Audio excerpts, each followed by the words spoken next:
Taste the Daily. Delta மாவட்டங்கள் தமிழகத்தின் நெற்களஞ்சியம். சங்க இலக்கியங்கள் நன்னாடு என குறிப்பிட்ட இந்த வளமான பகுதியை பாலைவனமாக்கும் வகையில் ஒரு திட்டம் உருவானது. அதுதான் மீத்தேன் ஹைட்ரோ கார்பன் திட்டம். திட்டத்தை உருவாக்கியது யார் தெரியுமா? நிச்சயமாக இந்த திட்டங்கள் எல்லாம் நிறைவேற்றுவோம். மீத்தேன் திட்டத்துக்கு நீங்க தான்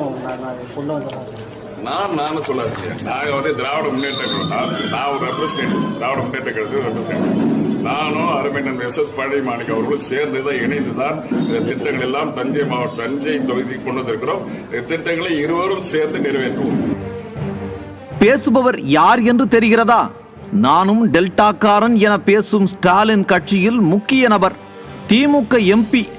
மத்தியில் திமுகவும் காங்கிரஸ் கட்சியும் கூட்டணி ஆட்சி நடத்தி கொண்டிருந்த போதுதான் இத்திட்டம் உருவானது. அன்று துணை முதல்வராக இருந்த ஸ்டாலின் தான் கையெழுத்திட்டு அனுமதி வழங்கினார். இதனால் மீத்தேன் எடுக்கும் திட்டம் தமிழகத்திற்குள் வந்தது. விவசாயிகள், பொதுமக்கள், சமூக ஆர்வலர்கள் என பலர் போராட்டம் நடத்தினர்.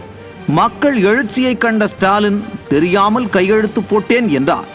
வழக்கம் போல தாங்கள் கொண்டு வந்த திட்டத்தை எதிர்த்து போராட்டம், ஆர்ப்பாட்டம் என திமுக அரசியல் நாடகம் ஆடியது.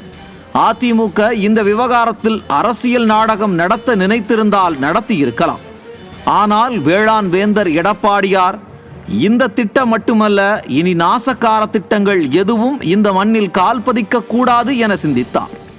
டெல்டா மாவட்டங்களை பாதுகாக்கப்பட்ட வேளாண் மண்டலங்களாக அறிவித்தார். 2020ஆம் ஆண்டு தமிழ்நாடு பாதுகாக்கப்பட்ட வேளாண் மண்டலம் மேம்படுத்துதல் சட்டமுன்வடிவை அறிமுகம் செய்ய அனுமதி கோருகிறேன். இந்த ஒற்றை அறிவிப்பால் விவசாயிகளின் பல ஆண்டு போராட்டம் முடிவுக்கு வந்தது. பாலைவனமாக காத்திருந்த அந்த சோலைவனம் பாதுகாக்கப்பட்டது. திமுக செய்த துரோகங்களில் ஒன்றான இந்த திட்டம் முடிவுக்கும் வந்தது. விவசாயிகள் வேளாண் வேந்தர் என எடப்பாடியாரை கொண்டாடி மகிழ்ந்தனர். நானும் டெல்டாக்காரன், நானும் விவசாயி என வெறும் வாயில் பேசாமல், அதிகாரத்திற்காக நம்மை அடகு வைக்காமல் நம்மையும் நம் மண்ணையும் காப்பாற்றினார் எடப்பாடியார்.